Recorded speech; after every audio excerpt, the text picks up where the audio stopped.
Ridgefield's Commission on Aging presents Legislation and You, Empowering Ridgefield Seniors, featuring Ridgefield's first select person, Rudy Marconi, State Senators, C.C. Marr, and Julie Kushner, with State Representative Amy Berger-Gervalo. Presiding is Joe Turnullo, Chairman of the Commission on Aging. So this is what I hope is going to be an annual meeting of the Commission on Aging with its elected officials at the state level. We meet regularly with First Select Person Marconi. I thought this was a very, very important meeting because there are over 6,000 seniors in Ridgefield, and the only organized government group at the municipal level that focuses singularly on the needs of seniors is the Commission on Aging. It is very, very important that we have a good working relationship with our elected officials.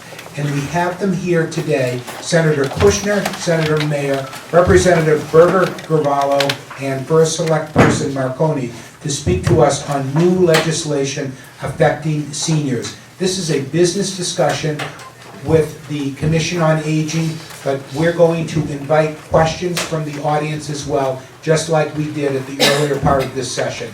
So with that, I'm going to turn it over to whichever of the individuals are here, Senator Kushner, Senator Mayer, Representative Berger-Gervalo,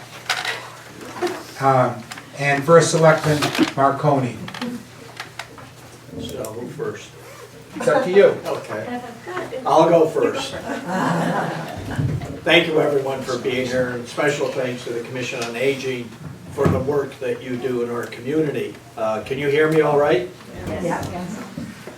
One thing that you certainly have done over the past couple of years is bring aging and the need to address senior needs to the front page. It was always an issue in our community. Someone earlier, Clem, mentioned the owls. That's been a long-standing group in our community, but the Commission on Aging has now brought them and others forward to get more information that's needed to get out to the residents of our community. And as the chair said, there's no question the number of seniors in this town is growing and will continue to grow as the baby boomers move into that category. The amount of needs and the issues are only going to increase. So paying attention to the seniors of our community, if it's transportation, if it's food insecurity, no matter what it is, we need to step up to the plate and come up with a more aggressive, a better program to address those needs. Having said all of that, we are going to be appointing locally a committee to look at tax credits. That's locally here in Ridgefield. And the other representatives, officials here today will address Hartford and what may be going on there. But I'll talk about Ridgefield a little bit, and that is a committee to look at tax credits that we offer the seniors. Right now, there are two major programs. One is an automatic tax credit that everyone who turns 65 qualifies for. It's $1,048 per year. That has been stalled for quite a few years and needs to begin growing again. We used to grow it at about $35 a year, and then the request stopped. Well, we need to kick it back into gear and begin bringing it up to reflect the increase in the cost of living that we're all experiencing today. The second is a tax deferment program, which allows you to defer a part of your property, I should say your real estate taxes if you have them, or your property taxes. You can defer 1% or you can defer 100%. And I use that program for my own mother because she wanted to have more money at the end of the month.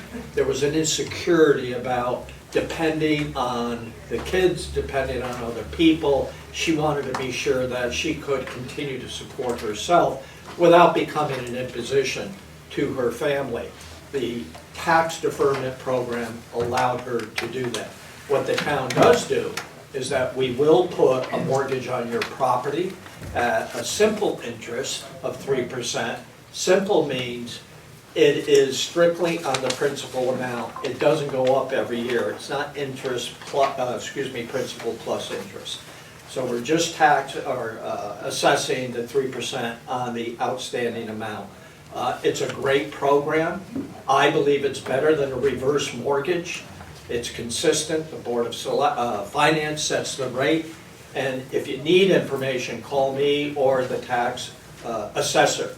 And there are multiple programs that exist from the state of Connecticut as well, covering veterans, those with a really low income, etc. So I'll end there. I want to thank again the Commission on Aging for hosting this today and turn it back to Mr. Tumolo.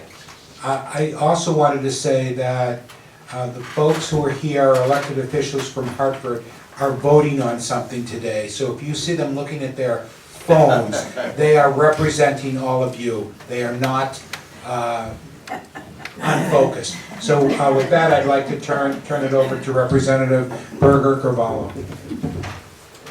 Thank you so much. I appreciate the opportunity to be here and to talk. We have a lot we could be talking about. I hope everybody had access to some of the handouts. I'm not going to make any assumptions about what anyone is here for, what their priorities are. I will simply begin by saying that when we're talking about the three of us who are sitting up here, we are spread across multiple committees, and I think you would be hard-pressed to find a committee when we are looking at new legislation, when we are looking at what we passed, what we have failed to pass, that we have fought for. I think you would be hard-pressed to find an area that we don't always ask that question, well, how will it affect the seniors in our communities? We're talking about 25% of Ridgefield is affected by these types of changes, and whether it's a regressive tax that hurts you guys or it is something positive that we're trying to change with insurance, we're always looking at how it's going to affect our seniors.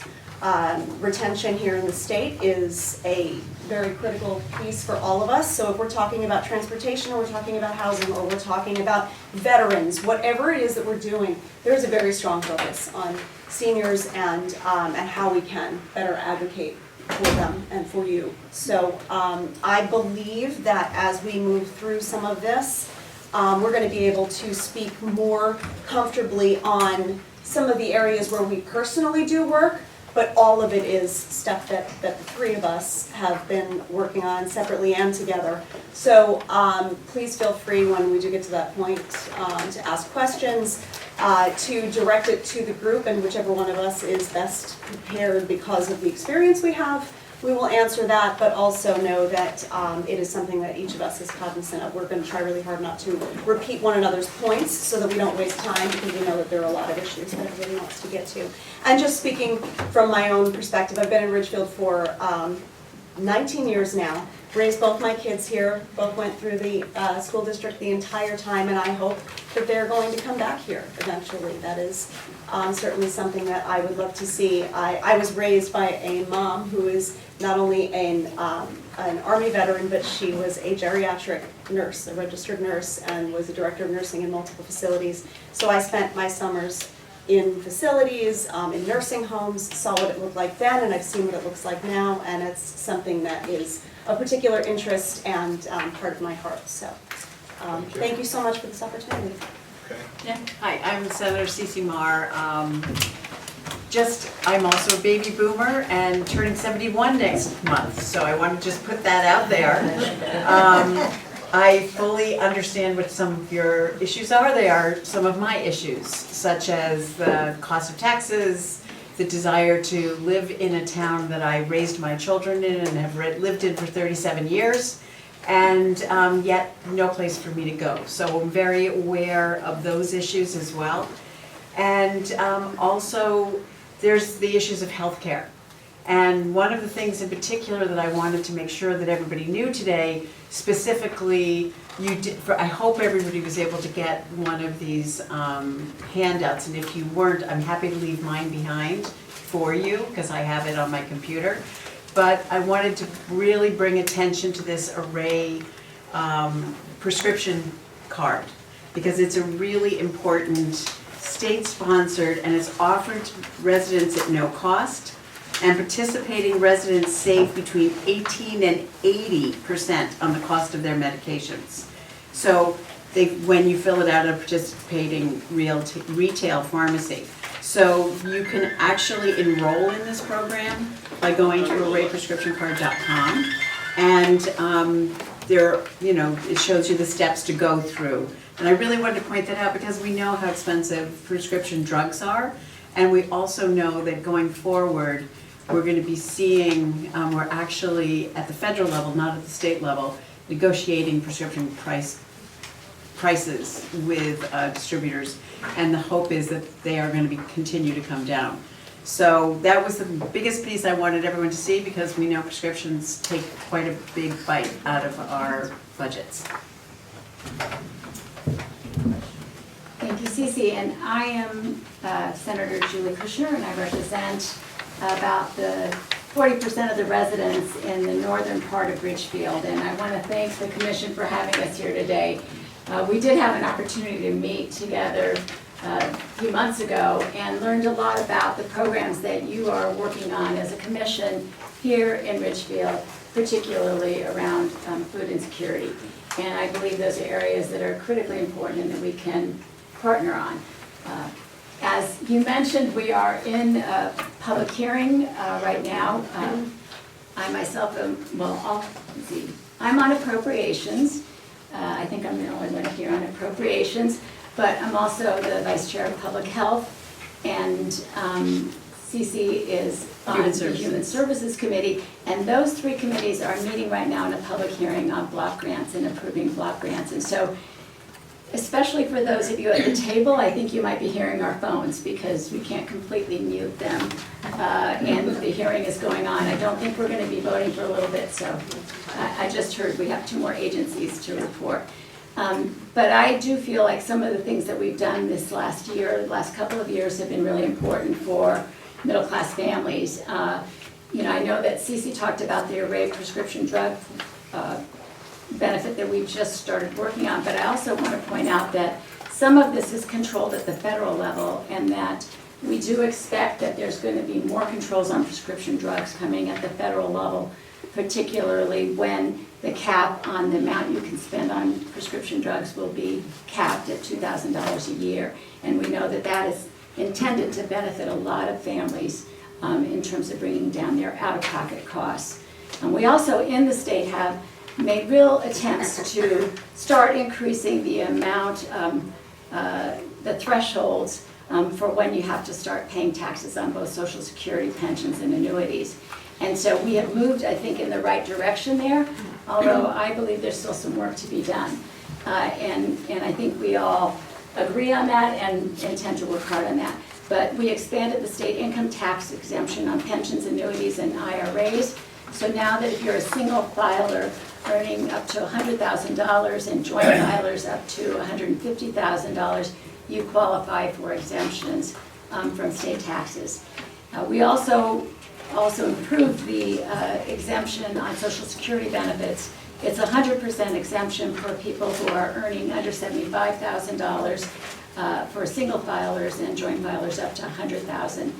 And additionally, we're working on we've maintained this credit for the property tax credit for single filers earning up to $49,500 and joint filers earning up to $70,500. There's a $300 credit, which is reduced based on income level. So that is actually in these packets, and you'll have that information to take home. But this is an area where I think we can really help people by expanding and raising those thresholds so more people qualify for the exemptions. Thank you. Thank you for having us. Should we open it up to questions Sure. for any of our esteemed colleagues from the board, and then also questions from the audience? What? When you say prescription drug cards at participating retail pharmacies, are these the large pharmacies like CVS and Rite Aid? They don't cover like something like Bissell Pharmacy? No, unfortunately, they don't Doesn't. cover local, which, and I'm saying that, but I know for a fact they cover the large ones. I don't know if there's an opt-in for a smaller pharmacy, so I don't want to give you wrong information.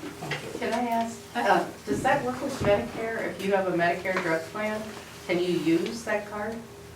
Because I know with other cards, there's been That you issues can? with it. You cannot. Yeah, I would have to go back to you on that. Yeah, because I'm wondering who this actually works for, other than the general Because population. I was told, Jen, that it would work for everyone, but you bring up a really good point. So I'll let you know. Okay. And also, if I can just jump in on the smaller pharmacies, I spent some time speaking with the owner of Bissell on other legislation in previous years, and some of these types of expansions to care, either to access to care, whether it was vaccines or even allowing pharmacists to diagnose and being able to administer on that level. It's very, very difficult for smaller single-owned businesses to be able to access those kinds of things, and often it costs them more money than it would if they did not honor those things. And most of that comes because of some federal barriers, unfortunately. I do think though that, I know in Danbury, there was some negotiations with a smaller pharmacy. I believe, I don't know if it was negotiations, but I know there's participation by a smaller pharmacy there, so it's something we should definitely I look think into. they opt into it. Yeah, that's what I think as well. Yeah. Yeah, hi, Andrea Beebe. Nice to Hi, see you nice again. to see you again. I have a couple questions, things that have been brought to my attention and whatever. I will tell you, just as a caveat, I have a prescription that I am prescribed. It is medically needed. I'm on Medicare and I get zero coverage and it's over $1,000 a month. I am not allowed to use GoodRx because I'm on a Medicare federal medical plan. So I would love to be able to have a discount on my medications. I'm paying $14,000 a year personally for a medication I get no relief from, and I'm on a fixed income. So I just want to let you know. No, thank you for that. That. So your first thing here is expanded tax income exemption. I am a former teacher. I had a prior career to being a teacher, and when I take out my Social Security and my pension, I am penalized because I chose to leave a corporate job, go and teach, and I am penalized at the state level, and I will have money deducted. So I want to know, we're one of 14 states that have this caveat in their tax law. What are you all doing to fix that? Do you want me to take that? Sure. We actually had a bill on that last session in my committee, and the bill was a resolution to our federal delegation, because you're correct that it is one of 14 states, but we are stuck here because of federal legislation. And so we have to get the entire Congress to change its approach to the states that opted out quite a long time ago. And so we brought that out of the committee. It didn't pass the full legislature, didn't come for a vote, primarily because the fact that we had the hearing and we had the legislation resulted in all of our federal delegates writing a letter to their colleagues in Congress to change that. But it is a top issue for us, and particularly in my committee, because the teachers, as you know, are well represented, and they have advocates, especially the Association of Retired Teachers here in Connecticut. And so they have been meeting with me consistently, and we've been working to keep this, high on the priority level. We talked about this when I came to meet with you earlier this year, and to me it's just astounding where we have a shortage of teachers in the state, and the people who could be some of our greatest teachers are people who have experience in the business world, in the corporate world, who've had other careers and can bring that with them as teachers. And so this is holding us back. And far too often people don't realize that this is the case, and so they actually take a teaching job and find out later that they have a problem now with Social Security. And so it's something that I think you have a lot of support for in our legislature. Because my understanding is this has been multiple years of legislation where this has come before you all and not been acted on to where it's been successful. Well, this is the first time that since I've been there that we actually had a bill come out of the Labor Committee. And it is the frustration that it has to happen at the federal level. And even though all of our federal delegation are on board, we seem to be still stuck in Congress. So when I see that, I mean, I know this, I'm making this very personal, and I don't mean to, but when you're expanding the state income tax exemption, my feeling is, again, other states don't tax Social Security at all. I would like to know why Connecticut still taxes Social Security above a certain income level. So again, it's just, I think, again, it would help people who are on pensions that could be penalized because they've had other careers. That, I mean, maybe I'm being a little selfish, but I don't think so. Social Everybody Security. would like to see that tax though. But I just think those exemptions on Social Security being limited, I mean, if it's a couple with $150,000 in retirement income, in this area, that doesn't really go all that far. So I'm just trying to speak for people who've come to me and talk to me about, especially the Social Security, why we are still being taxed on Social Security in the state. I don't have an answer for you beyond the fact that I hear it too from people, and it's something that is very concerning. And I would 100% be voting on that legislation to change it. Can I also just add to that also, we were shooting for doubling from single to double. A number of us co-sponsored the bill to have it be $150,000 for a couple, which still isn't exactly where we want to be. Ideally, that 100% does sound like exactly what we need, but there weren't that many of us who were representing communities like ours with this kind of active engagement. And one thing that I would say, sort of from the grassroots side, is if you have friends, you have colleagues outside of Ridgefield where your representatives are not necessarily standing up and saying this is what we want, they need to hear. The reason it's so easy for us is because we hear it from you guys and we know it, it's on our radar. So we can support that because we already know it's coming. Outside of here, I think other folks don't necessarily have it as one of their community priorities. So to be able to reach out to your friends across the state and let them know that this is something, and if you have any advocacy groups that you work with. And then lastly, when things like this do come up for public hearing, you want to testify, your voice means so much more than ours does as committee members. But we can help you get up there. We can help you with understanding how you sign up for those things. But you can do it in person, you can do it on Zoom. It is so important that at the state level, we hear from the folks in our community. So please, please, please, if you see something you want to testify on, let us know and we'll help you get there. And we can also reach back and let you know, we can let Joe know that it's coming. So that legislation is coming up, and ask you to submit testimony. You don't have to speak, but if you can submit written testimony, and if you do want to speak, you can go on Zoom. So we can help you with that and let you know when and if that is coming. Any legislation that we're talking about today that's important to you, we can let you know it is coming up. And just one last thing, I don't know if are you connected with the Association for Retired Teachers? Okay, great, because they really have a very strong advocacy group there. I met with them this summer and we went over all the priorities and they're right on top of that one.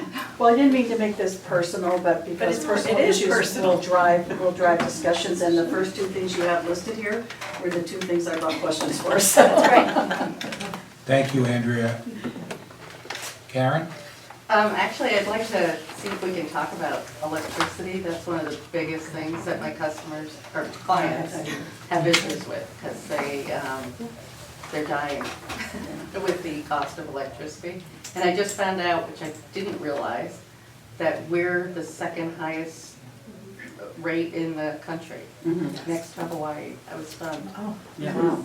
It is, and in part because we're at the furthest point on the distribution. Is that what it is? Yeah. I was thinking there had to be some reason, but. And we also don't have gas pipelines coming into our state. Certainly not in this region. Is it something that is being worked on? Is there a reason why we don't? Are we trying not to have gas in our state? That is a very good question, and I really appreciate it, and I don't have that answer. I just know that that is one of the reasons we don't have more natural gas in this area, is because we do not have a pipeline that comes through. And there is a lot of resistance to digging and bringing pipelines in. There are so many things in the works, but you're absolutely right. I mean, I was stunned this summer when my bill was $440 in July. And in part, you know, I recognize that it was the hottest July we've ever had. So that certainly impacted. I've never, ever run an air conditioner nonstop for weeks on end, ever. Usually, you know, you can open your window and let the air come in and it's better, but not this year. So that was a component of it.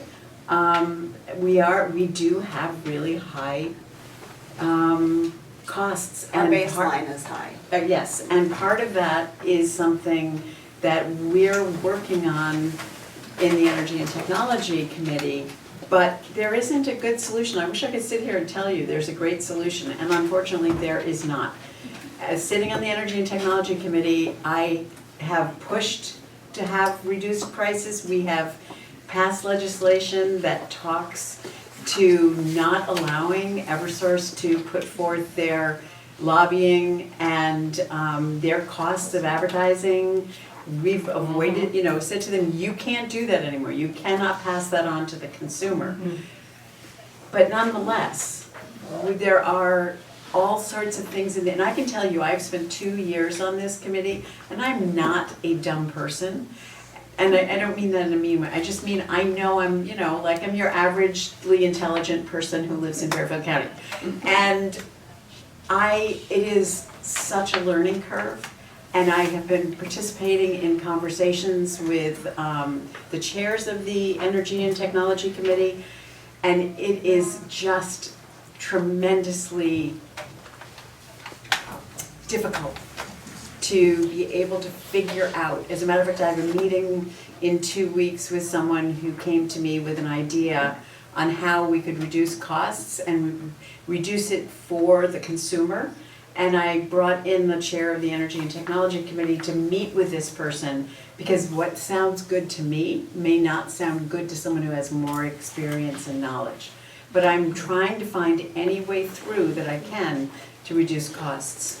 If I can just Sure. add to that, relative to the gas service in our community, I know that Connecticut Gas is looking at bringing the main down Ridgebury, North Salem Road, all the way south to Wilton to expand and to bring a greater amount of gas into the region. That's a long-term plan. They told me in 5 years, about 5 years ago. Yeah. But I know they have it in their plan. But a question I get a lot is the more recent adjustment that was allowed to be added, the surcharge onto the bill. It hurt a lot of people. And to this day, it's 9 or 10 months.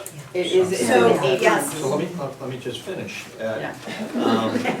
No, that amounts a lot of money. When I contacted Eversource, their response to me is that 70% of it is attributable to the purchase of nuclear power from Millstone, and the price at which that agreement was made was during peak demand, and when it dropped, that delta is causing a loss that they were allowed to recapture by charging everyone. And then the 30%, I was told, is due to the extended moratorium on shutdowns during COVID and beyond, that now to go back and collect, people just can't pay it, and they were allowed to add that on to the surcharge. Is that correct? That is correct, but not completely fleshed out. So additionally in there, there's 2 different things that I wanted to add. One is that it's not just people that 30% is covering in terms of not paying. For example, there was a grocery store that went out of business. They had a $50,000 bill in electric that they did not pay. So these are all COVID-related shutdowns. Additionally, there's another part of that, Rudy.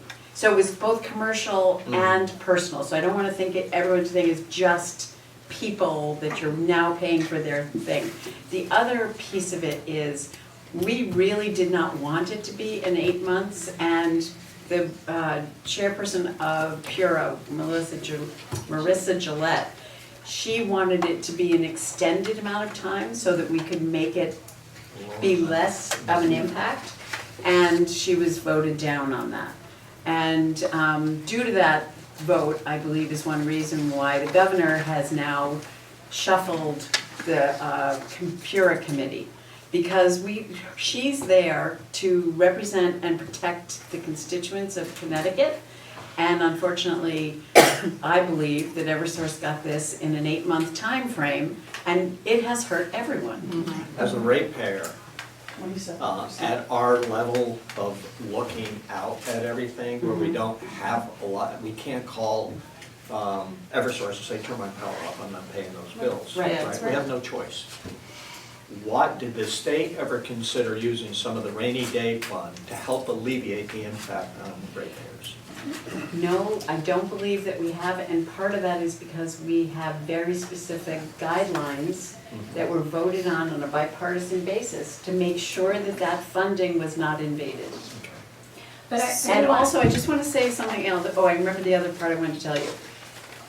The people who were shut off, I'm not talking the grocery store that went out of business, but the people who were shut off are still in collection. So my question to the committee was, okay, if these people are still in collection and they are going to get money over time because they've got claims against them, how are we balancing that out when we've already put the funding request on you all? So that is something that I'm looking at, so that we can protect the funding, and I'd like to see you all get a rebate, Yeah, agreed. right? I do want to add a couple of things. Your question about the rainy day fund was really important, and one that I think there will be a great deal of discussion about next session, because I do believe that there are a number of issues that we're confronted as a state, by extreme need for all worthy causes and people, that we haven't quite figured out how do we adjust the fiscal guardrails that we have in place to meet the needs of our population today. And I think that at the time we put the fiscal guardrails in place, I wasn't in the legislature at that time, but we were struggling as a state, and so I think it was a very smart move. But now we have this enormous rainy day fund at full capacity, and it's helping us to pay down long-term debt, which is helpful to our economy, to our state.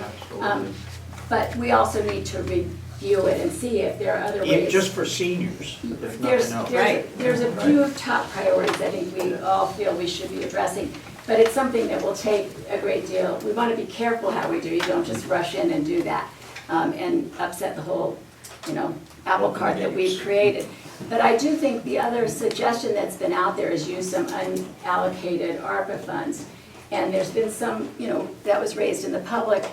Unfortunately, the analysis is that that might reduce your bill by $1 or $2. And that's not enough for us to feel like we're really making the kind of long-term change that we need to, and finding the solutions that will address it long-term. And so I think a lot of this discussion is going around. But the only other thing I wanted to add about the public benefit charge is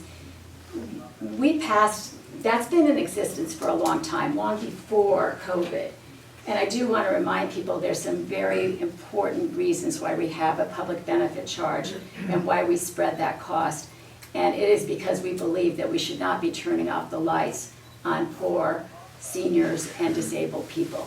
And that has been the view of the state of Connecticut for a long time. And of course, it was increased greatly by COVID when so many people were out of work and affected by it. As has been said by Cece, people are still on the hook for that. They're going to have to repay that, and hopefully that would result in a rebate. But we also know that, for the social good, that we are not turning off lights on elderly people and disabled people that just, it would kill them.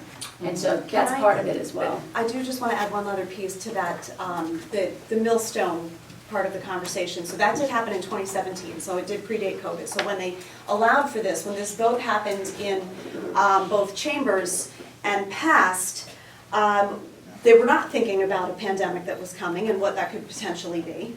But also, as we're looking at the agreement that Pura made with Eversource to allow them to collect this over 10 months versus the 24 months that were proposed by the General Assembly, Pura is a 5-member board, and there are only currently 3 people sitting on that board, 2 empty spots.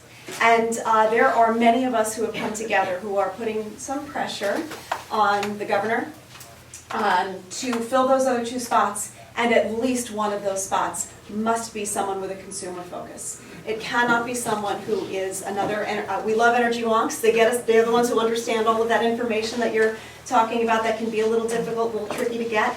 But what we need is we need to ensure that at least one of the 5-member, which should be a full board, and one of them needs to fight for consumers. And that's something that I know we're in agreement across anybody who I've spoken to at this point. Jim, can I just ask a quick Yes. question? Could you clarify, because I'm sure there are people besides myself who don't know the whole history of Millstone, are we collecting any power from the nuclear energy now? Because there's mixed information out there that we've gone offline with Millstone, that we're not collecting any. So I think if there was a clarification for the public, that would help. What are we getting from Millstone, number one? Eversource, is Eversource in talks to being bought out? That's the other thing, or is that Aquarian? Aquarian, so that's concerning people too. And then people, I mean myself, I understand what Pura is, but you've got these terms coming out and things like Millstone or whatever, that I don't think the public really truly understands it unless they're really interested in this stuff and they read about it, so. So it's a great question, great opportunity to clarify. Millstone provides, at this time, it is 40%. 41, something like that, yeah, roughly 40% of the energy to Connecticut, and just a little less than that of the overall energy to all of New England, 37, yes. So Millstone is active, Millstone is providing, part of the reason that bill had to pass was in order to keep overall energy costs at least where they were without going much, much higher. So that's an important piece of that, and that's why Millstone is so critical. I have heard a lot of misinformation about what else is being used with that portion of your bill now.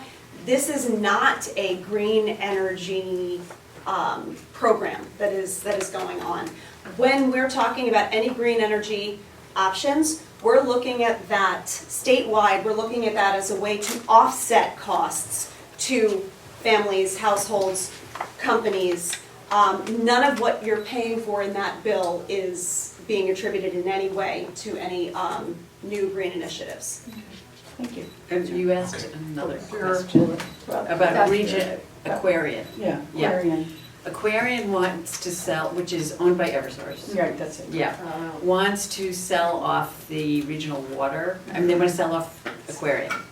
And the Regional Water Authority, I was in on that public hearing. The Regional Water Authority is interested in purchasing it. And one of the reasons we're talking about this is because we don't want other entities coming in and controlling our water. And water is essential. It's essential for everything. And so we want to make sure that when we're looking at it, we're being very thoughtful about the future. And there were foreign entities that were interested in buying this regional water, Aquarian, and actually we're not interested in that happening. So we're looking potentially at legislation which will allow the Regional Water Authority to purchase from Aquarian and keep it within Connecticut. And there's something I want to add to that. Because we've had some really good discussions about this within, amongst our colleagues. And one of the things that's important for the public to know is that one of the concerns that has been raised is that the regional water company would not be subject to the regulatory authority. But when you look into it, you learn that the regional water authorities are required to have representation from every municipality that is part of that regional authority. And in fact, they have equal representation in that, especially small towns are equally represented because everybody gets I think it's 2 members of that commission. And so, you know, even small towns have a good opportunity to be influential there. And they are the ones who, you know, are the watchdogs and are the regulatory authority for the regional water authority. So there is still a very good process that's in place to protect ratepayers. Thank you. I'm going to give first select person Marconi, the final word on Aquarian, and then we're going to open it up to the audience. The mission of the Commission on Aging is to understand the needs of Ridgefield elders and coordinate programs to meet those needs. So this is very, very much a listening session. We want to hear from you, as do all of our elected officials here. So Rudy? Finally, thank you, Joe, on Aquarian, one thing that I've questioned over the years is that their rate increases come once every 4, 5, 6 years. They'll save up all their investments, come forward and look for a 14% increase that breaks the back of a lot of people out here. Although it may not seem like a lot of money, that 14% increase is a lot. Why can't we, if they're, we all have increases, but you do an automatic 1% a year, and then every 5 years you adjust either up or down, wherever that level is at that point in time. Why isn't that possible, and how come that hasn't happened? And then number 2, relative to the sale of Aquarian, one of the concerns we had as municipalities is that the regional water, correct me if I'm wrong, because I'd like to be corrected on this, was told that any funds expended, the debt service on those funds made for the purchase would be allowed to become part of a rate increase. Is that accurate? That's a good, do you know? Because I don't know that That's particular concerning. question. Okay. Yeah, no, I Yeah. can absolutely find out. Sorry. Yeah, we'll find out. So that the debt service would be then. Well, whatever the For- debt service is, if they decided On- to spend $5 billion, On that debt constituents. service would go into the rates Got it. to keep the regional water whole. Yeah. Your turn. Members of the audience, anyone have any questions, please raise your hand. Margaret, we'll start with you, Thank you. and then the gentleman, and then Coco. Okay, I'm Margaret Thompson, and I'm a volunteer with Rides for Ridgefield, which is a nonprofit providing rides for and transportation information for seniors and residents with mobility disabilities. Transportation is vital for seniors and those who are disabled. You know, especially as a town with limited public transportation. If we were a big city and had lots of buses and trains, then yes, we would have paratransportation. We don't. We have very limited public transportation. So our seniors and folks who are disabled, maybe they can get out during the day, but even people who drive are reluctant to drive in the evening or on highways going to dinner. So I would like a few questions. One is, where is public transportation for seniors and the disabled on your priority list for Connecticut, particularly for towns that have limited public transportation? You know, what's being done currently? Are there any efforts being done to increase or fund transportation? And what can we do to help get that as a priority? I can take that if, Go for it. you're okay. I am the vice chair of the transportation Yes. committee. So, and this is where I get really excited about getting all the weeds, getting in the weeds on it. So your first question is, where is it in terms of a priority? I can speak for, I don't usually like to speak for people at large, but I can speak for my experience with my colleagues on the transportation committee. It is a priority. And particularly in communities like ours where we don't have a public transportation hub of any kind. So one of the things that we did, and I worked on this bill myself 2 years ago, 5001 was intended, this was just for folks with intellectual disabilities. And the IDD population, we passed a series of bills that would help in multiple ways, but transportation was a giant section of this. And much of what we passed is stuff that I think we can and should apply to seniors in our communities. So one of the things that we did pass was a pilot in 9 parts of the state, 9 very diverse parts of the state, for microtransit. So microtransit, if you're unfamiliar with the term, are things like Uber and Lyft and those kinds of single car service that can be provided on demand. The community that is, of the 9 communities that have it, the one that seems to be most similar to us is Milford. So I'm going to be watching very closely to see what the results of that pilot are. Some of the other places are Stamford, New Haven, Enfield. So we've got super rural, super urban. So we're looking for something that is obviously on the more the more suburban side, and that's why I'm watching very closely to see what happens in Milford. We had a lot of conversations about some creative ways to solve transportation problems within communities, because we've got where we all live, we don't have sidewalks even in most of our places. So even just walking places isn't particularly safe. I live in a very wooded, beautiful, quiet part of Ridgefield, and I didn't let my kid ride his bike on it growing up. I didn't let my children ride their bikes because of how unsafe I felt it was for pedestrians on the road. And we also have, at this point, the highest level of pedestrian fatalities on our roads than we've ever had. So this is something that we want to be very, very cautious about when we're considering what our options are. And one of we had this brainstorming evening where we were trying to think, where are there areas within our own communities, not just like Ridgefield, but especially like Ridgefield, where we have an opportunity to use folks who are already driving people places. And it occurred to us we could be using school buses.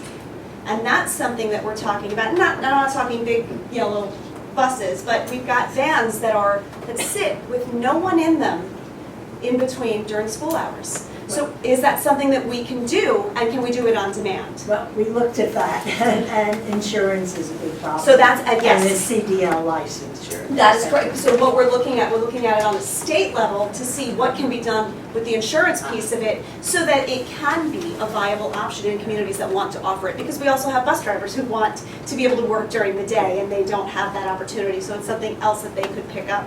We're looking at a lot of creative ways that we can do this in communities like ours, and we're watching very, very closely.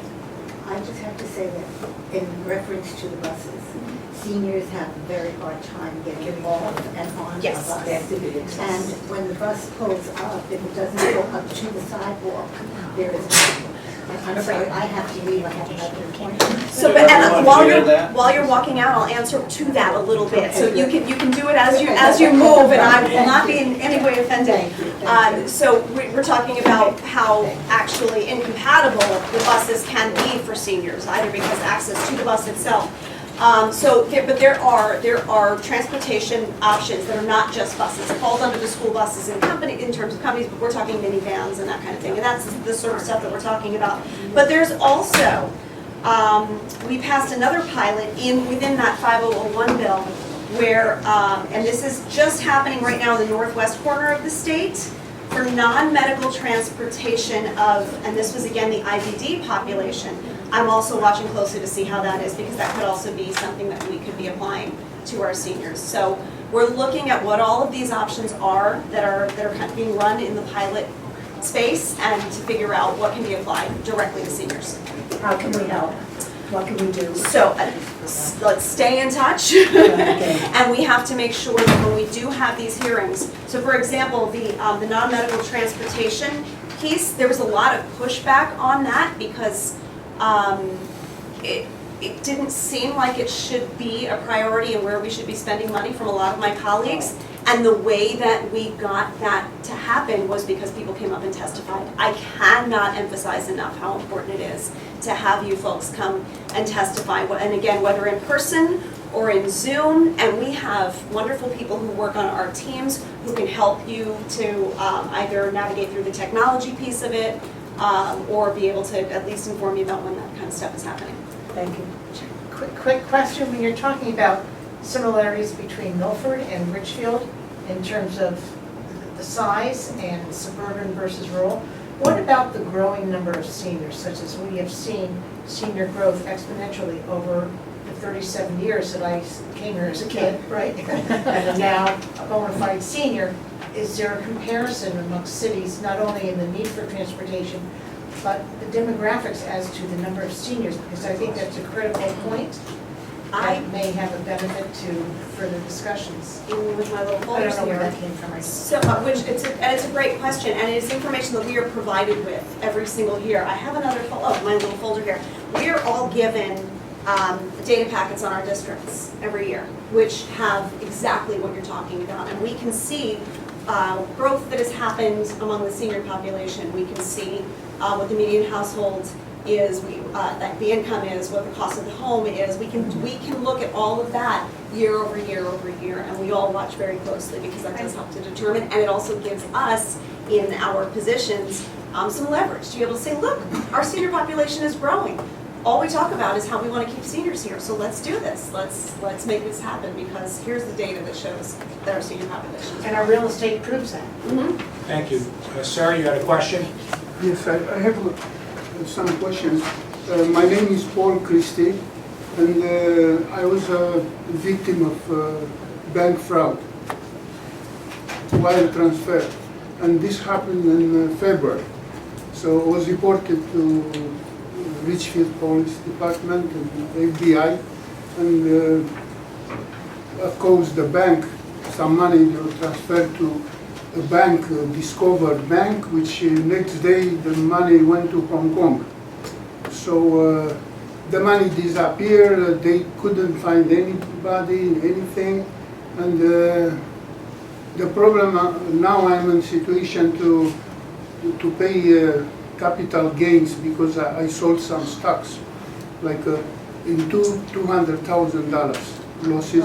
So I lost $200,000, so I have to pay capital gains in $200,000 plus probably in state taxes and federal taxes, and health contribution also will go up from 175 to 700 probably monthly, and things like that. So at this point my question is, if there is something which something which I don't need to pay these taxes because this money was lost for me, so they are not in my account, but still I have to pay taxes.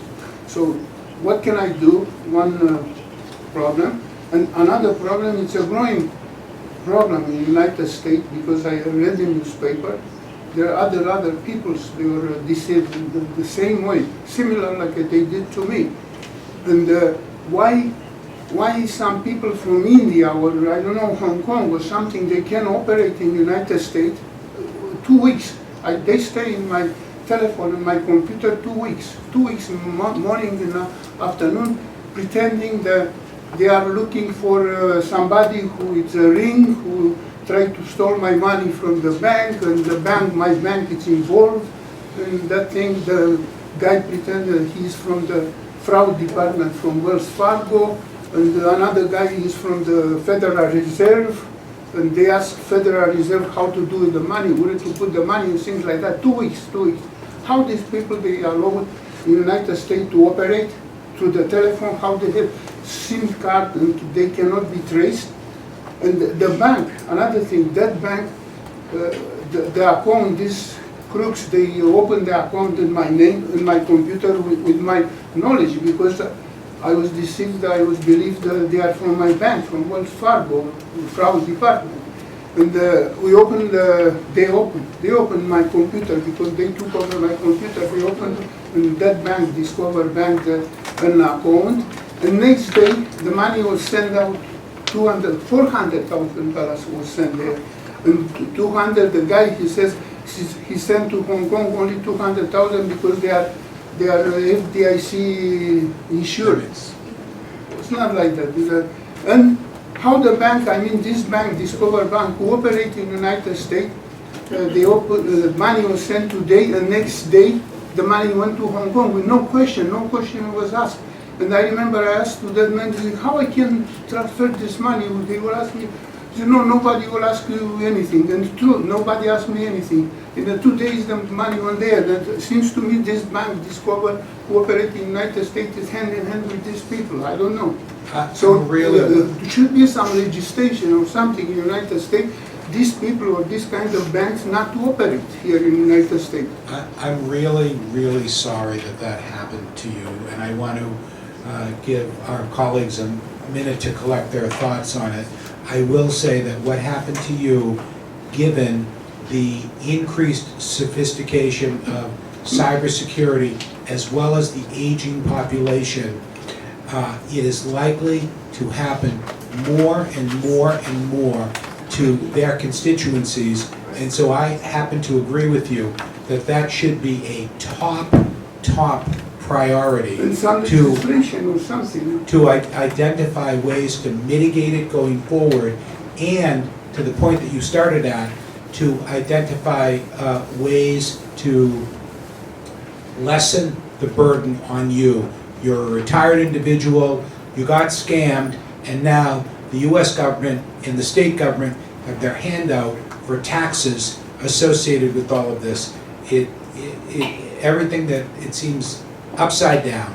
But anyway, so here's someone who might be very willing, because he's got real world experience, to speak at one of your hearings, and it's pulling on my heart. It's got to pull on yours too. Times a lawyer with $800,000, similar whatever happened to me, because they explained in New York Times, and he have now to pay $250,000. I saw that in the New York Times, the Wall Street Journal. So it's a growing problem in the United States. I think it is a growing problem, and I'm guessing if we took a show of hands that most people in this room know someone who has been scammed to some degree.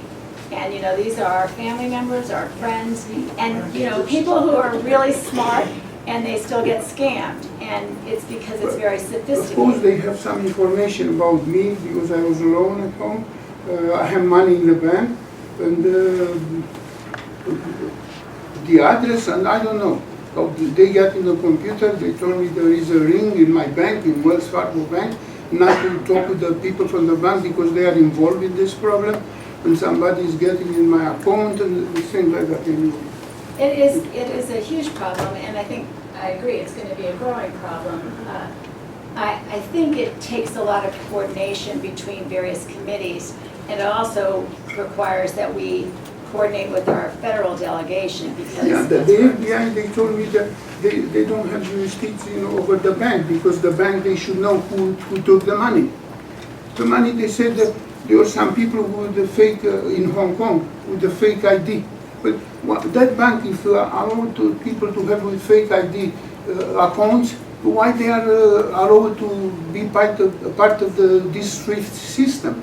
I mean, to transfer money, you have to take it now, right away. Even this bank from the United States, Discover, should be asked why they didn't ask questions and things like that, why they don't any research and things like that. Any thoughts on how to make him whole in any way, or any thoughts on how to prevent it going forward? Any thoughts on any legislation to address it? So one of the things that I know that we've talked about, I'm not on the Committee on Aging, but I know that they have talked a lot about protecting seniors from these kinds of scams. And I don't think any of us knows someone who hasn't been the victim of at least an attempt at one of these types of scams. Unfortunately, because it is a federal crime when we're talking about banking, we are limited in terms of what kind of intervention we can have in a real sort of boots on the ground kind of a way. What we can do is also connect you to your federal representatives, and I know that that Congressman Himes would be very eager to, someone from his office would be able to speak with you. And that's the thing, is if you send us something Yeah, we'll that send is some related to papers, yes. federal, we ensure that The it goes to the report right from person. FBI, from the Richfield Department, and So- everything, how happened. Make sure you leave here with our contact information, and we'll be sure to connect you with the right person at the federal level. Someone within Congressman Heim's office will be able to respond, I'm sure. And then we just need to ensure that going forward, that is not the type of, no one should be collecting money on your back that you don't even have anymore. And I think that that's absurd. And I think everybody up here knows that that's absurd. So we'll take a look and see. I honestly don't know what the state law is on that right now, what the statute is. Right, but what it does give us is information, and I absolutely agree Yeah. that we need to put you in touch with the federal delegation. But aside from that, we need to look at possible legislation to be introduced through the banking committee in ways that can keep things like this from happening again. I think it's necessary some I think so too. legislation, federal legislation. Yes, The both way the federal bank and local. operate, the way the telecom companies, I mean, how somebody can talk in United States 2 weeks in United States and cannot be traced to the SIM card or to the computer or something. So I can do anything then, right? To do any kind of things if nobody can trace me, right? So I don't understand why this happens. We'll also Like look at what kinds money of tools. laundering, terrorism. We'll also look at what kinds of tools we can provide organizations like yourselves and commissions like you to be able to help your own community as well, so that we can educate. I mean, it's not enough, because educating everybody about what is out there usually happens sort of after they've already developed a new, more sophisticated manner, so staying ahead of that is really tricky, but at least being able to help you to help get folks to us as quickly as It's possible. one of the, I think we ought to also connect with the Attorney General's Yes. office, because I believe this is an issue that they've already been thinking about dealing with, and they're very sharp in that office. Yeah. They know the federal law. If you and can I help think me it- with this, I will be good, because you see So- now, so I just wanna say- hire a lawyer, I have to spend other money, and I'm not sure if I get some result, if I get some money back, so I have to spend more money to solve the problem. So So you know what- maybe the Attorney General can help or something. It seems to me it's also worth considering something similar to the FDIC insurance program for something like this. So if he had lost that $200,000 because the bank had failed, the FDIC safety net would be there to make him whole. So now you have a system, I would say, where there are a series of gaps, whether it be at the telephone, with the telephone company, the banking system, where he similarly lost $200,000. This is a retired individual trying to make his own way. There should be a safety net in place. Yeah, the bank, they said, the FDIC, they insured the bank for if the bank, to bail out the banks, if something happened with the bank, bankrupt and things like that, but not in the cases like this where I did with my hand, I knew my knowledge. Sure, I did this because I was deceived. They told me that they are from Wells Fargo Bank. Not only that, but when I contact this guy, I called the number on my credit card. Right. You understand? I called from the Number on the credit card business card. section. They say, hello, yeah, Wells Fargo fraud department. Very sophisticated. Right, and I did see that in the New York Times or Wall Street Journal, I don't remember which. I'm going to go to the next question, which I think Coco has the floor. Thank you very much. I come in here and I don't want nothing from nobody, but it's my obligation to say what I observed across all the years I live in town. I live in the Richfield Housing Authority in 51 Prosper Ridge. It's very sad. Since 2021 until now, the country is collapsing, and it's affecting everyone in different ways. And in the Richfield Housing Authority, they are throwing people out because they don't pay the increase of the rent. And the Housing Authority send every year $50 or $100 or $200 increase the rent every month is a lot of money. And they send people to court because they don't can pay the increase in the rent. And some people need to leave, and what's horrible to see the toys or the children and the dumpsters, the clothes, the dishes, because people move out of town, or they went to relatives, or I don't know. And it's very sad to see how is the deteriorate the housing authority in 51 Prosper Street, right? Especially in 51, because Bala Green is in good shape and they maintain attention because it's in Main Street. Years ago, I talked to Mrs. Carvalho in the park in Main Street when they was trying to support Okay, they have a Ukraine. vote. She's stepping out because they have to, they're gonna have to vote. Remember I mentioned before, they're monitoring the vote. So your issue is relief for seniors who are on fixed incomes and in low-income housing facilities? Yes, but the housing in the present times is in bad shape. The buildings as a whole, the apartments need repair, the driveway need a repair, the green areas need attention, and it's problem with the heating system in my building, and it's a lot of attention that they need this, the 51 Prosper Ridge. Okay, And I pay my rent every month, in the first day, and I pay the full amount. And the Richfield Housing Authority, they have two administrations.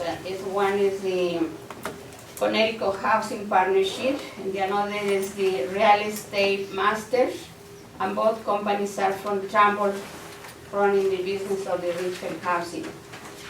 And they sent me the state marshal with a letter they page, say many things I do for the administration and the tenants, and this is not true. They send because it's an intimidation or harassment what the Richfield Housing Authority are doing. okay, The management guy don't let me go to congregate building. And another guy in Bala Green, one day coming with a metal cane and put in my nose here.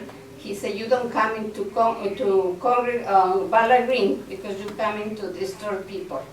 I don't go there anymore, and I can go in congregate. The seniors in congregate need a lot of attention because they don't have a big room for the meetings or social inside. And the exercise room is how the size, where is the table, is the machine there, and this is the exercise room for the congregate ladies. okay, thank you. So let's wait till they come back in. And I just want to see, is there anyone else that has any questions? Everyone is here today, only 3 questions from the audience. You have a question? Anyone else have any questions or comments? No? Oh, okay, so then we have Margaret and then Mary Laura. You want Mary Laura to go first? Yeah, because I've already, Okay. I'll be at the end. Okay, so if you wanted, you can get up now, or you can wait until the 2 senators, you want to wait until they come back in? Okay, The sure. other thing I was going to ask is that, any way we can prorate the sewer tax. I don't know how they could do it unless they do it on water users.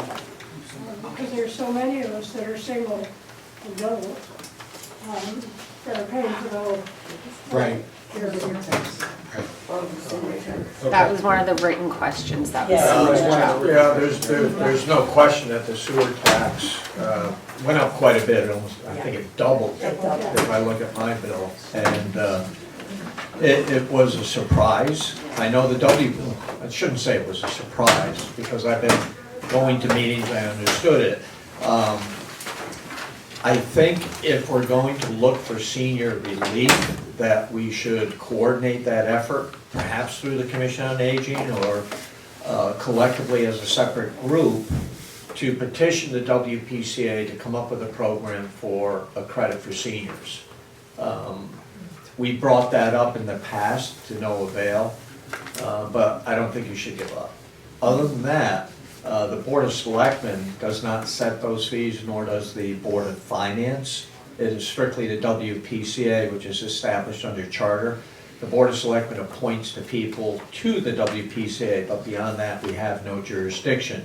They set the rates based on operating costs.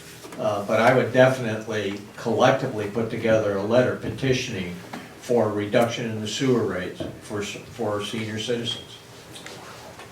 So Rudy, would it be possible for the Board of Select Persons to encourage and endorse, did you say WCAA? WPCA, to look at alternatives that would provide relief. So in my message, which I think you're on too, I communicated 4 different scenarios that people like Mary Laura presented to me.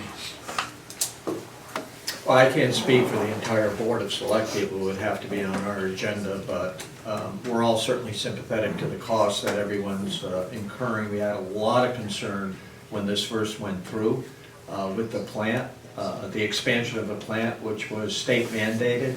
After 20 years, we had no choice. They increased our values for phosphorus, for nitrogen, plus the plant was old and it needed to be fixed for efficiencies and just worn out parts. All of that is about 60 million, and at this point the project is within the budget that was established, and that's what supported the rate increase, that increase in the budget. But we can certainly explore, if you want to send that letter to the Board of Selectmen and we could act on it accordingly, asking the WPCA, I think that's what you're saying. Yes. But I can't speak for the board. I would just say the Commission on Aging or a group of people send a letter to us asking us to take some action if possible. So Mary, Sorry, wasn't there a new sewer treatment plant also? Wasn't there a new sewer treatment? Mary Laura, Yeah, we'll that's work what I with you was on that. referring to, Right. the project, 60 million. That's the Yeah. new sewer plant. We shut down the plant down on Route 7. That'll increase the quality of the water in the Norwalk River down there, and everything is being pumped into a single plant here on South Street. But that capacity was increased as well to handle that. Oh, okay. I don't remember, I think the next question was Margaret? Yeah, I wanted to ask about healthcare insurance and long-term care insurance. You know, I know there've been a lot of efforts made to help with low income, but you know, for seniors and middle-income folks, healthcare expenses, most of the decisions are made by the insurance companies now and not the medical providers. So access to care is a problem. End-of-life care and aging care is a major problem. And most middle-income seniors pay for that out of their own pocket. Long-term care insurance premiums are outrageously high and don't cover it all at this point. So where is that on the state's priority list? More for middle income and seniors. I know there's been a really big effort to help with low income, which is great. But I think seniors and middle income people need help too. I agree completely. It's been such a passion project for so many people up in the legislature to try and get some meaningful reform on insurance, on healthcare coverage, and this should not be a luxury. And it is a crime that it's a luxury, quite honestly.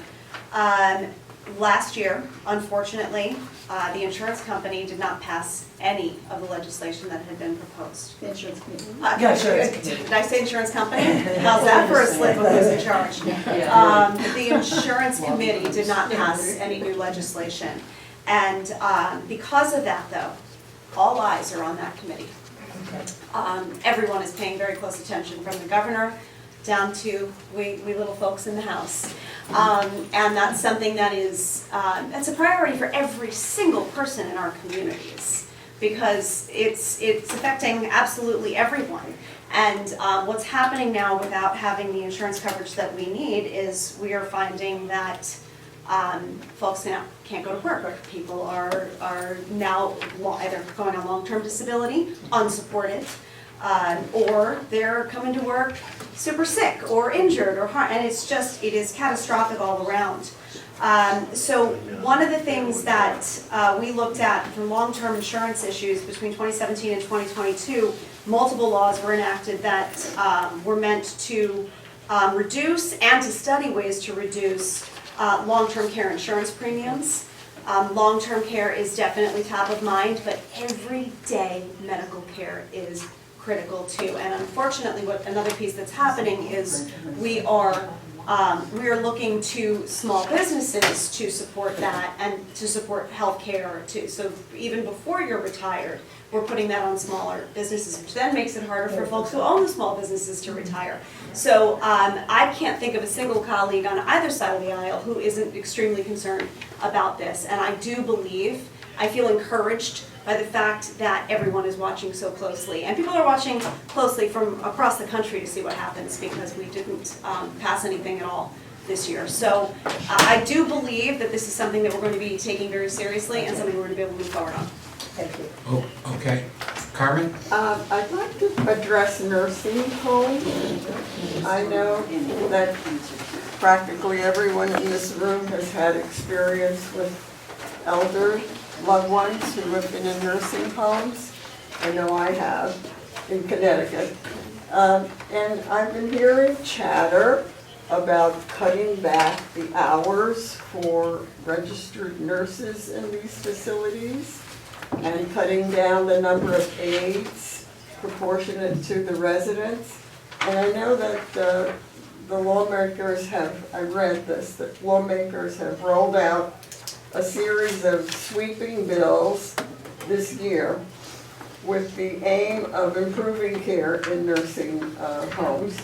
And the proposals would raise the mandatory minimum staffing hours in nursing homes, require more transparency in the way facility operators spend taxpayer money, mandate that the owners provide air conditioning in resident rooms, and prompt broader disclosures about private equity investment in long-term care, among other changes. So what is your experience in those areas, if any?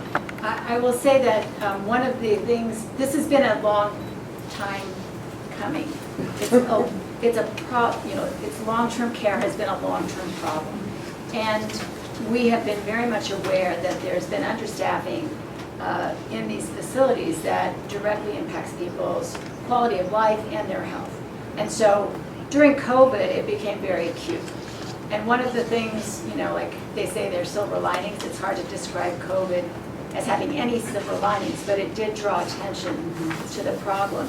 And we did, the legislature and the governor did hire by voting. I have to vote. I just want to quickly say, I'm not the first one to vote in this meeting. I'm in the middle and I can come to the end. I just want to say that we did hire the Boston Consulting Group to do an analysis of why were there so many deaths in our nursing homes from COVID. And the bottom line was the best outcomes were directly related to staffing ratios. And so that did put a spotlight on it in a way that I think we are very much trying to move in that direction where there will be requirements for staffing levels. And this is something I was on weekly meetings during COVID with all the agencies that were involved because it was such a desperate need. But it has resulted not only in long-term care facilities where this is an issue, but even in our hospitals where staffing ratios are a huge problem. And we did pass it quickly. You gotta go. Okay. This is kind of exciting. Don't you all feel like extras on how a bill is made? So I used to work in a nursing home. I have experience as a social worker working in a nursing home. And Thank you very much, everyone. the air conditioning issue, while it seems somewhat frivolous, is actually tremendously important as we've seen these 80, 90 degree days, 100 degree days, and there's no mechanisms within some of the older nursing homes to cool down the rooms. So that was a really big conversation that we had in Human Services. So all of the pieces that were in here that you were reading from, if it says PA and a number, that means it's already a public act, that the governor has already signed into law. But one of the things you mentioned was entrepreneurs looking at entrepreneurial investment in nursing homes, and not just nursing homes, childcare, housing, nursing homes, medicine. This is a huge issue because I was listening to nurses give reporting the other day about the fact that they're cutting, because of entrepreneurial interests in medicine, in the maternity wards, they're cutting the number of nurses, the number of aides, that it just for profit sake. And that is not acceptable to me at all, and will not be in future legislation. So this looking into entrepreneurial interests to making profits versus taking care of people is just completely an anathema to me. So I just wanted to let you know that I feel strongly about it, and knowing you, I'm sure you do as well. Well, and one of the other pieces, if I can just add really quickly, and I'll speak as fast as I can because I know you want to move on, is also providing opportunity to keep people at home before they have to move into those facilities, and to make that more of an option. And keeping seniors within their own community, within their homes, is definitely a priority. And there is, we have the Connecticut Home Care Program for the Elderly, CHCPE, one of the many of our alphabet soup bowls. And that helps residents 65 years or older who are at risk of needing institutional level care stay in their homes while receiving the services they require. We found that well over 90% of applications were being approved ultimately, but with a long process. So statutorily we addressed that, and the legislature changed it so that we require presumptive eligibility upon application, which allows you to access these services even more quickly. So that is something that, I'm sorry? Sorry, isn't that income-based? It is income-based, I believe, for most of them, but what, let me see, so PA 2439. So yeah, so it's income-based for that kind of support, but now what's happening is this idea that this presumptive eligibility is catching fire, and it's something that we want to be able to apply to other things. Because streamlining these processes is such a critical piece, as well as one of the other things we're always looking at what mandates might conflict with old statutes. So for example, something within the school district that we're doing that doesn't need to be there anymore, but it's still costing the district money. How can we consolidate that? We're also looking at ways that we can consolidate what the different agencies do that may support. So when we've got something like the Connecticut Home Care Program, how do they work with Department of Public Health? So that if someone is coming to public health, they know that they can actually go to this program. So being able to not only streamline the process, but also educate folks on the streamlined process so that we can get to that space, that's something that's really important as well. I think, Karen, you had a comment? I did have another question, and it's a whole new topic, but Coco brought it up, is housing and the increases, especially since COVID. All the rents obviously went up horrifically here, and I have a lot of clients who moved into low-income housing, and they could do it when they moved in. But because the increases are going up every year, and some of them have been really significant, they're no longer affording their units. They've been there 7 years, they can't afford it anymore, and there's nowhere else to go. And that's families and seniors. So is this, it's not Section 8 housing, it's... No, this is... So like the Ridgefield Housing Authority, and it's a mystery how that all works. I've never figured it out. But they have different kinds of, different levels. So it's not the 30 and 60% of your income, it's the other ones. Maybe it's a tax credit. But, and I also have people in general apartments that are privately owned that have the, is it 530G? 830G. 830. That's okay. Acronyms and numbers. That's okay. But they also are seeing even bigger increases. So, and I know there's no, I was at a meeting in Waterbury last week or the week before, and there's no controls on that, and especially private ownership. You can You can increase it as much as you want.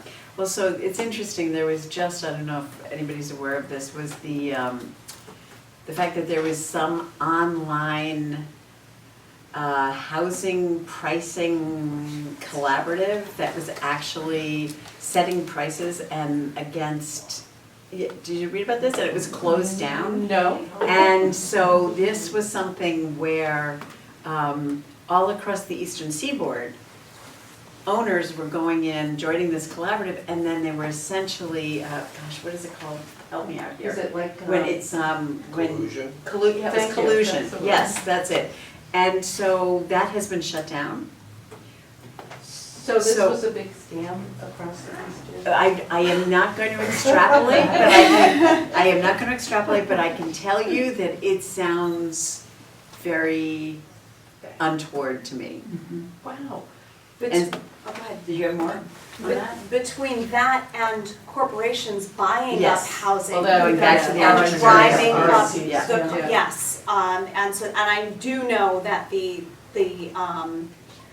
chair of the housing committee this past year has been looking very closely at ways to halt that, because it becomes less about what kind of housing you can build, rather than how do we make sure that the housing that we have in our communities is already more affordable for, whether we're talking about seniors who can't stay here, teachers who can't live in the community where they teach, whatever it is, police officers who can't afford to live here. You should be able to live in the community where you serve, correct. Great, perfect word, I almost said work. Serve is much more accurate. Thank you. I think we have two, final questions. Okay? Okay, my name is Mary Kitty O'Reilly. I moved here 4 years ago. I'm living in Casagno. When I moved in, the first 2 years was fine. They increased me almost 300. You're renting? Rent, I'm renting. Then this time it was 400, and I'm only there now 4 years. And what annoys me too is I pay taxes in Connecticut as a renter, of course, but with my income. The person I am renting, that owns my place, lives in New Hampshire. He doesn't pay Connecticut tax. But he can do this without any problem because there's no law. Is that correct? If he owns it, he's paying property taxes. How many? If he owns your apartment, Yes. then he is paying property taxes. He should be paying income taxes. Even though he doesn't live in the state of Connecticut? Yes. He should Yes. pay income taxes as well. My daughter spoke to him, and we did get it reduced $50 with the year lease. But I think I'm going to be 86 years old. You look great. Do I go to assisted living, or do I stay there? I would like to stay there, and I just don't understand how he can just keep increasing it because the real estate told him the rents are high here. My grandchildren live here, and my son lives here, and I want to be near them. But where could I go? There's no place. And I'm not the only senior that has this situation. So this is a really interesting question, and actually I had heard similar stories, Right. but not directly from you, from other people talking about people they know that this has happened to.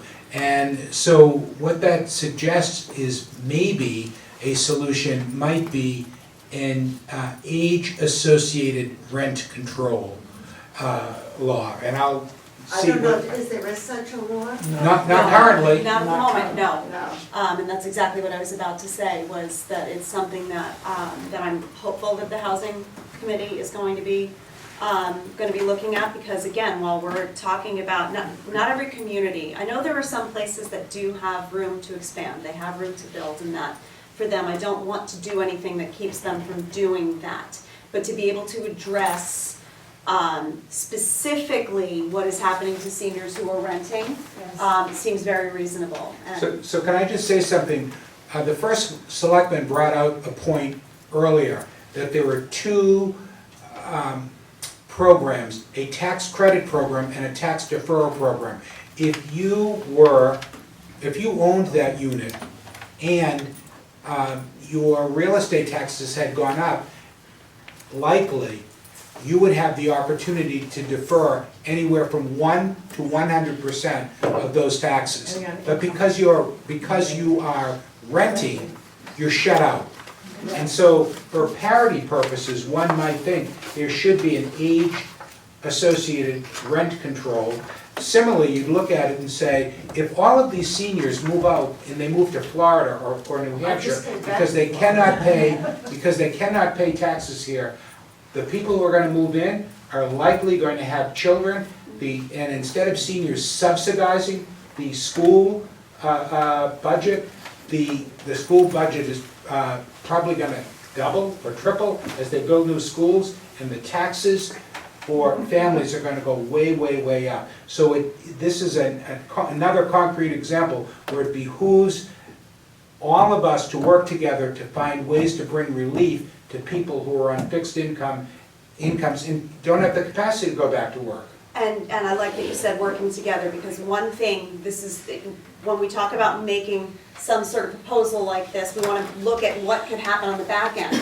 And what I fear, and this is not saying that I wouldn't support this, because I do, what I fear is that then landlords would use it as an excuse not to rent to seniors. Right. So we want to be sure we put a protection in there as well, so you cannot discriminate against Well, those. that would be a discriminatory class already. It certainly would, but That's a also, good point. but how do we ensure that they don't, they don't have to tell you why they're not leasing to you, legislation so. that included age. Yes, it As did. part of a class, as part of the protected class. But- We added Yes. age to that statute.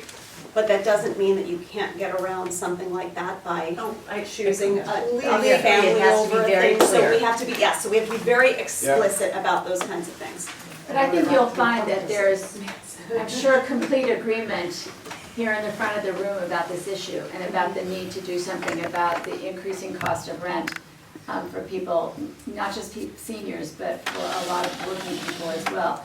And it is a real crisis in our state, and particularly in this part of the state where we have such a high demand for housing because of the influx of folks from New York, frankly, who like our lifestyle and like our state very much. And but it has caused the rental rates to go way up. And so I think you'll find complete agreement here, and hopefully it's something we can work on next session. So Andrea, you wanted to make a comment on this, and then I know there's one more person with a Just final a quick question. I mean, I've been privy and gone to a lot of meetings around affordable housing, and especially for senior housing and everything else. And we all know the bugaboo about 830G, which to me just benefits the builders. I want to see something where we can encourage builders to build a home or apartments that are senior-based. Give them incentives to build for senior-based. I don't know if we're allowed to, I don't know the law to that. I can actually talk to Okay. that, believe it or not. Okay. Okay, so, in Wilton in 2000 and, good God, I don't remember. Let's just pick a number, 13, 14, somewhere around there. What opened in Wilton were apartment buildings, was an apartment building that was put together with HUD funding and also put together with local funding from, I think it was from Wilton, and also from, there was a housing authority, not housing authority, but it was the Housing Development Foundation, I think, I can't remember. All of these funds came together and they built this really wonderful building. They've since put a second building on it. And they are all people who are living there, and it is not based on assets, it's based on income. And I know that because my mom lived there. She was resident number 5. I moved her in. And it was a lovely place. She had her own bedroom and living room and kitchen and, joint common rooms. It was a wonderful place, still exists, still full all the time, but it's doable. It took Was it years. Sunrise Cottage? No, That's Sunrise, where there's something in Wilton. no, No, that's Sunrise assisted is Or what? congregate housing. Oh, okay, I'm This sorry.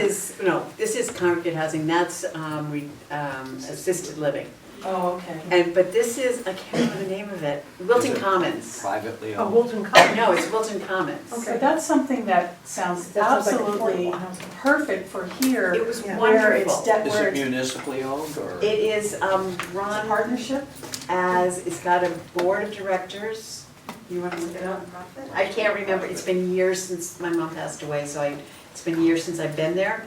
But it was a wonderful, wonderful place.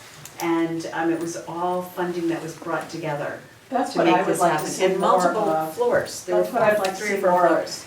in communities where there's such a need, where when you put up an apartment building and there's only, they're required to give us 1 or 2 affordable units, but the other 25 are at market rate. Who's that helping? That's helping the builder. It's helping And the it's builders. crowding the town, and they're using the 830 Gs around Yeah.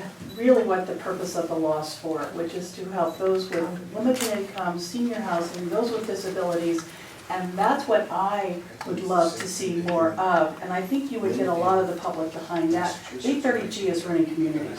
And you used the right word, you said incentivizing when you first started talking about this. And that is something that we have gotten closer to making kind of the umbrella over all of the housing conversations at this point. And in fact, our own first select person, Marconi, has been a member of the majority, the House Majority Leaders Committee on housing, and it was all done as an effort to make sure that communities like Ridgefield, like Wilton, like Danbury, who are far from Hartford, have a voice in how this happens. And so First Selectman Marconi was not the only local leader who was part of this group. In fact, you can probably speak a little bit about what the conversation was, but overall, incentives are the way that they're talking about doing this, to make it work for a community and to make it work, make it beneficial for everybody.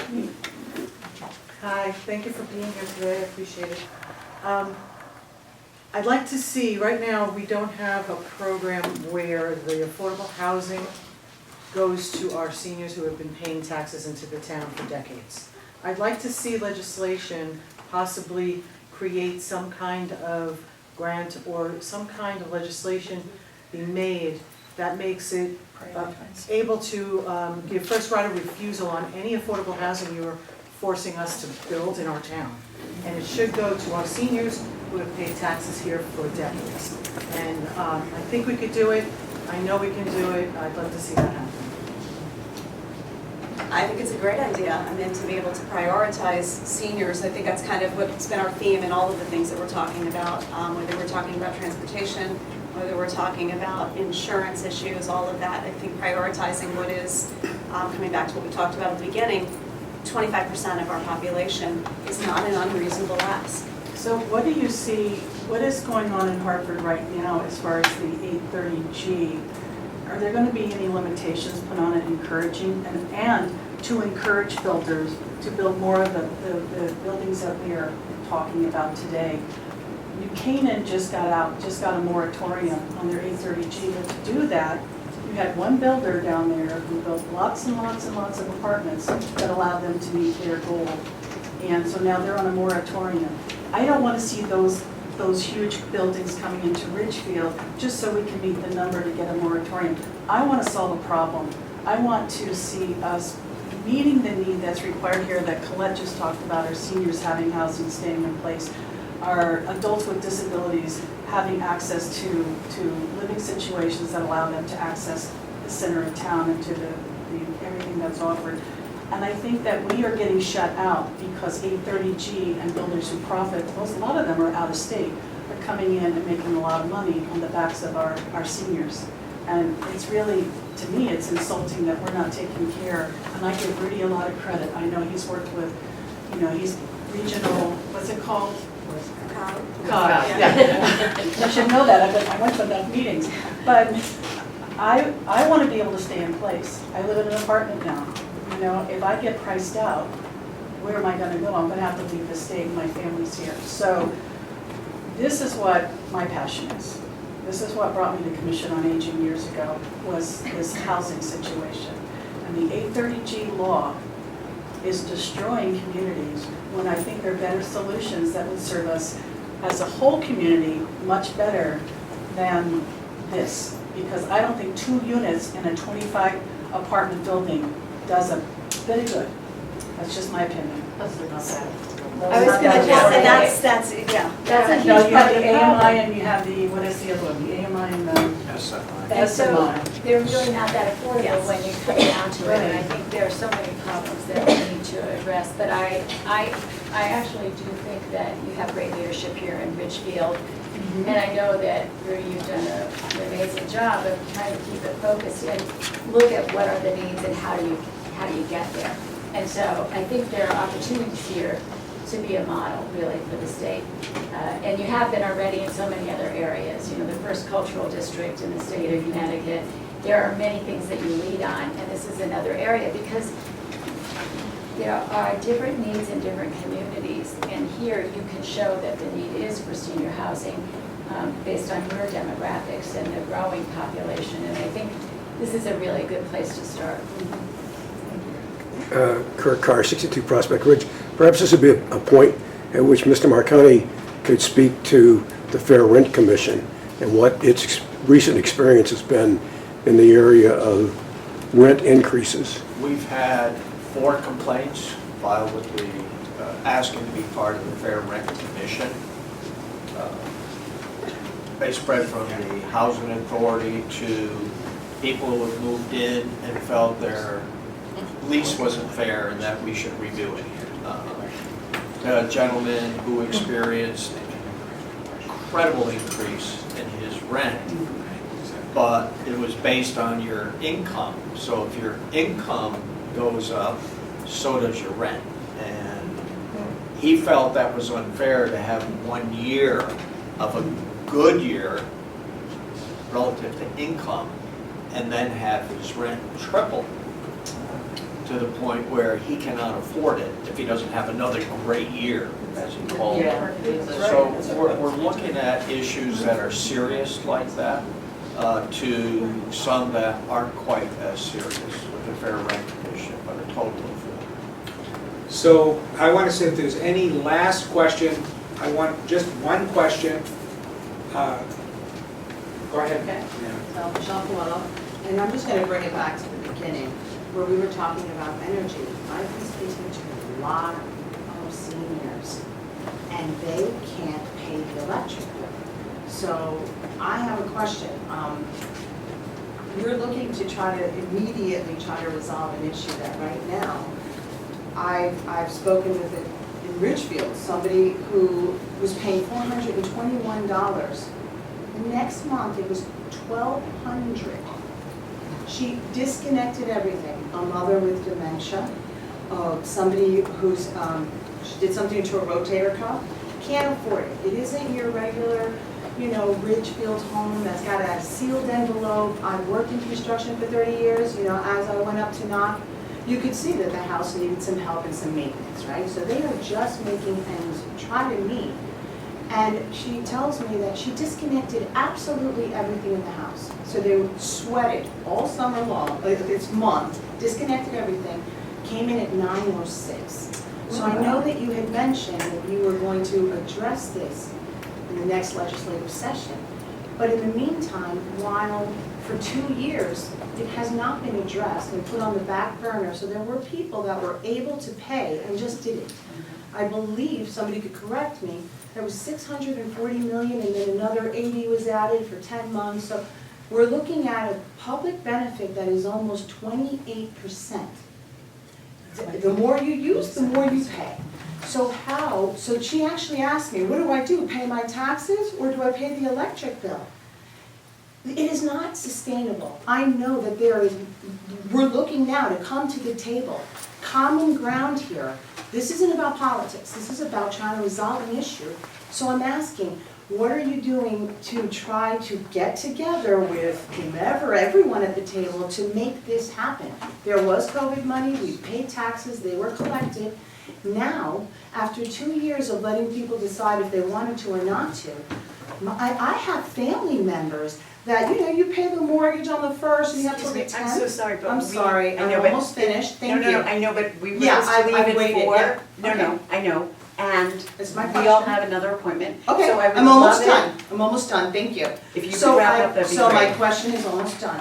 So I'm asking, what are you, that you represent the 24th district, doing? Because we can't wait, or our seniors can't wait from today to when legislation begins. So are So I you can willing to start with sit that, down and then resolve this I problem? can start with that, and Thank then you. we can turn Thank it you. over to Rudy, because what we have done is we've been asking the governor to come together with the energy and technology, with Pura, with Eversource, and we've been asking for this to happen.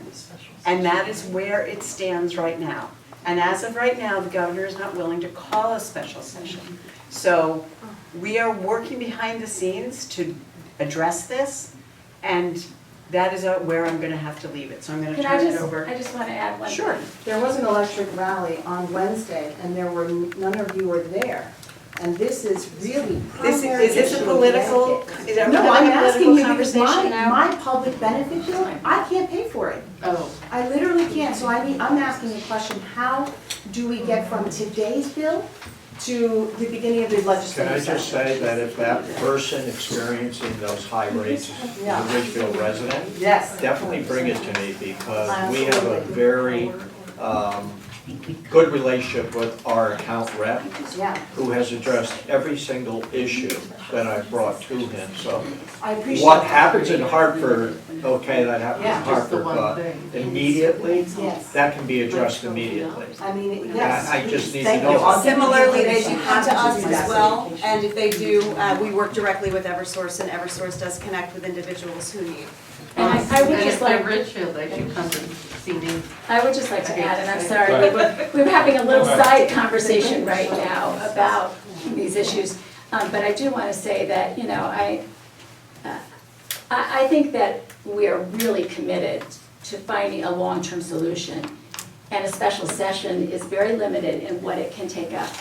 And I don't believe throwing a few dollars at the problem that saves you $1 or $2 a month is really the right way to approach this. And it is becoming a political football because it's election time. No, And it is not the case. my opponent is here and she's raising this, Not she the doesn't live in case. Ridgefield, but she's here to raise this. That's not the case. And you know, clearly, we have to work together, and that's what we intend to do, and we've done a really good job of it, I think, over the last 2 years, really looking at the issues and how do we really move our state forward, and I think there's a lot of positivity in our state. Right now, the electric bills and the costs are a huge problem, and I just can say that we're committed to working on that. And just last piece on that is the timeline, and then I'll be done, I promise, because I know everybody has to go. I really have to go. Is this rate hike hit us in July, and before July was over, the Energy and Technology Committee, both in the Senate and the House, had meetings with every single member of their chambers to make sure that we were all working for the same thing, and that is what we're doing. And I don't know anybody who isn't working to bring those rates down as quickly as possible. Okay, thank you. Cece, Julie, Amy, Rudy, we are very, very grateful for you and the time that you've given us. And I want you to know, I think we have 2 future government leaders right here. So thank you very much. And do I hear a motion to adjourn? Motion. Seconded? Second. All in favor? We're adjourned. Thank you very much. This is Kirk Carr, on the record. Thank you for watching.